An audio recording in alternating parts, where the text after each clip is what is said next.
All right, welcome ladies and gentlemen. This is the first of our naming videos. You'll need your notes open to page 17, please, and you will also need your reference table open to both the periodic table and table E. We're going to start with table E today. So this video is all about naming ternary ionic compounds. How do you name an ionic compound if there are 3 or more elements in it, right? That's what that ternary means, 3 elements. So first up, polyatomic ions, bit of a refresher. If you're naming a ternary ionic compound, it will involve this polyatomic ion, this ion that contains multiple atoms, but it carries an overall charge.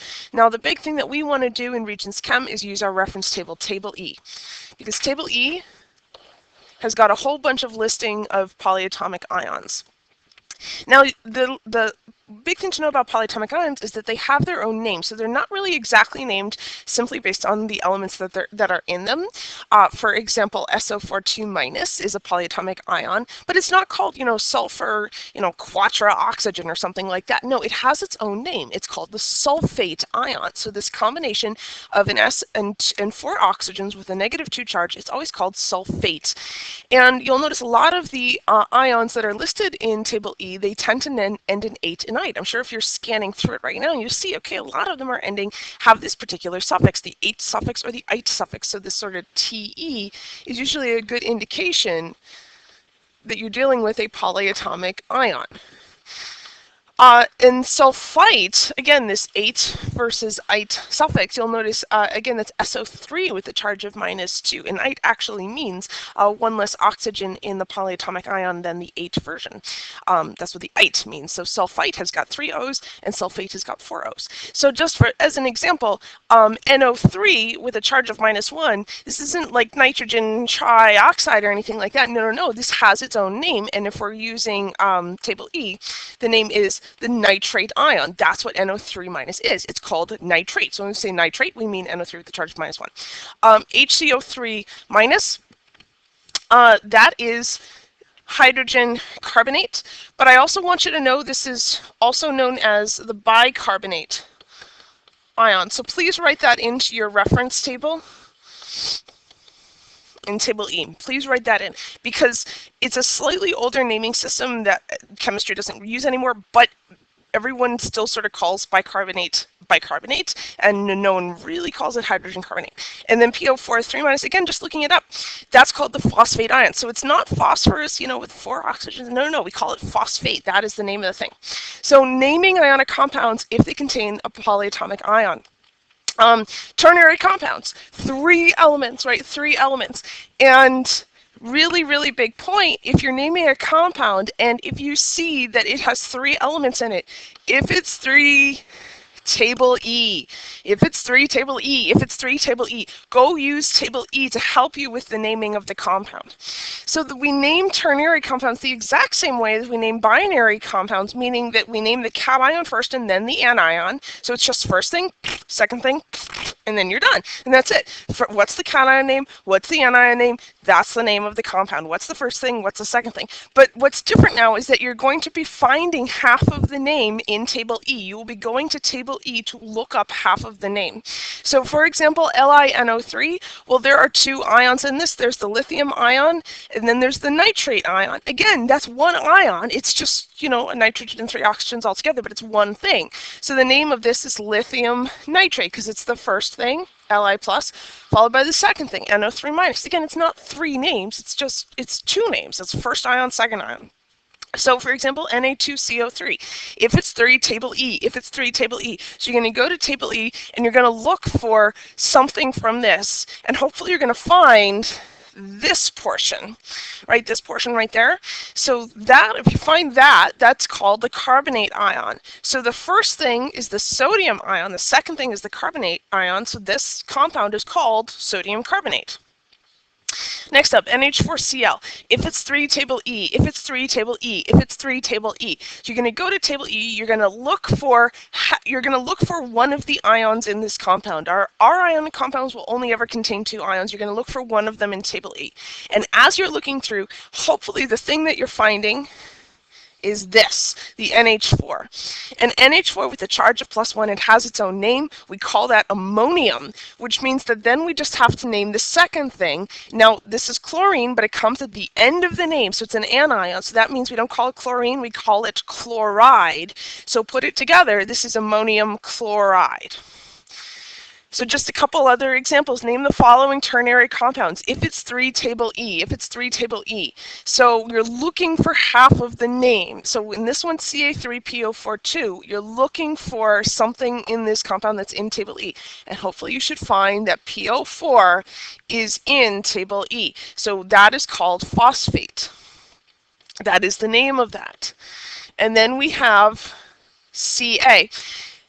Asking our questions. Does calcium have more than one charge? No, it doesn't. So we don't need Roman numerals. So it's just calcium, which means that the name of this thing is literally just calcium phosphate. Next up, MgOH2. If it's 3, table E. If it's 3, table E. So you're looking for half of this in table E to give you the name. And hopefully you're finding this, OH. OH, as a polyatomic ion, the name is hydroxide. It's one of the exceptions that doesn't end in H or ite. It ends in IDE. So which means that we have to name this, and that's magnesium. Does it have more than one charge? No, it does not. So we do not need Roman numerals, which means the name is simply putting it together. What's the first thing? Magnesium. What's the second thing? Hydroxide. There we go. That's the name of that compound. And then lastly, though, naming compounds that contain transition metal in polyatomic ions, meaning what if our metal does have more than one charge? Then how do you work out the name of the compound? So, for example, Fe2CO3.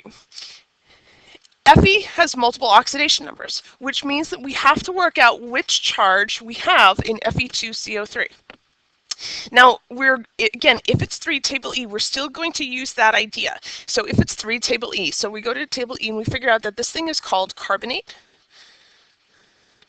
And we know that Fe is iron.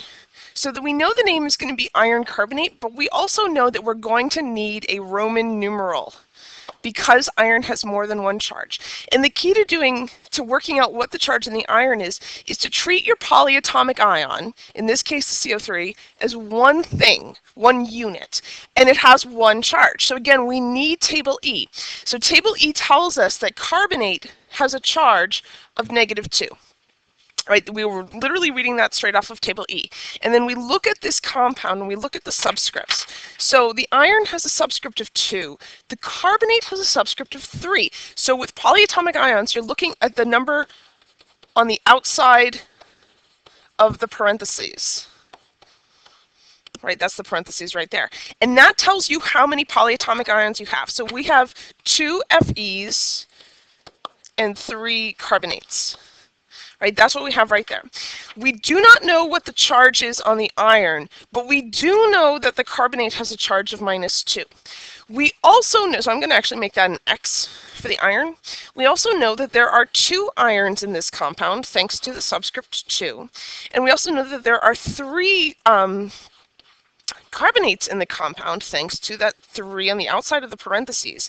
And we know that when you add the charges together, they have to cancel out and they have to equal 0. So we have this instance where we have 2 irons, 2 X's, and 3 carbonates, 3 -2s that have to add to 0. So now this is simply algebra and we're going to solve. So 3 times -2, that's -6, right? So I'm going to have 2x -6, I'm simplifying, is equal to 0. If you add 6 to each side, right, +6, +6, running out of room, I'm going to read right over here. I have 2x equals +6.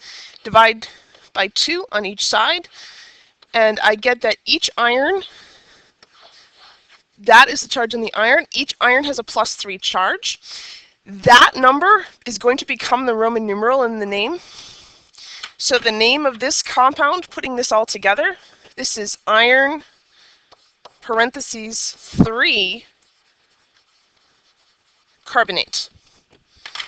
Okay, we're going to do a couple more examples. So name the following compounds. CuSO3. So if it's 3 table E, so you're looking for half of the name. And you're going to find that it's going to be this half.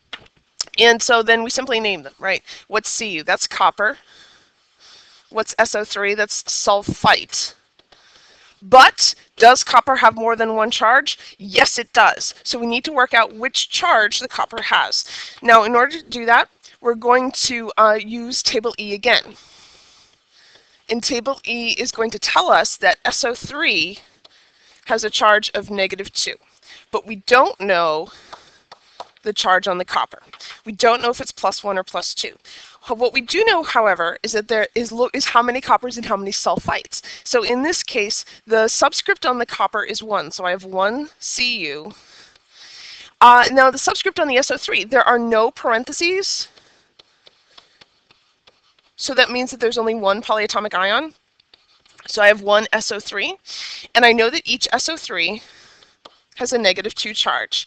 I don't know the charge on the copper, so I'm going to write that in as X.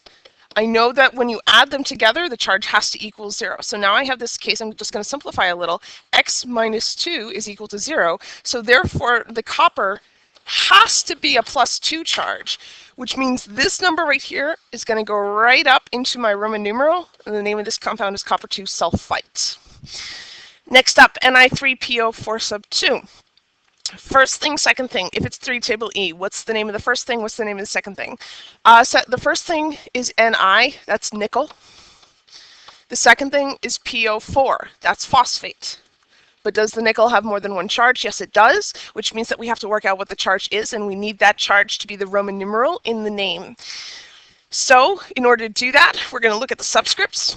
There are 3 nickels, there are 2 phosphates. Table E is going to tell us that phosphate overall carries a charge of -3, so that's coming straight off of table E. Table E is your friend in this unit. And so, but I don't know the charge on the nickel, so that's going to be an X. So I'm going to write 3 nickels, or 3X, plus 2 -3s is equal to 0. So again, that 2 phosphates is the subscript out there. The -3 is the charge on the phosphate. The fact that I have 3X is the subscript on the nickel. So then it's just solving. So I have 3X minus 6 equals 0. Add 6 to both sides. I get 3X is equal to +6. X in this case is +2. That is the charge on the nickel. That is the Roman numeral. That's going to go here. So the name of this is nickel 2 phosphate. So we are going to be practicing naming both binary and ternary ionic compounds together in class.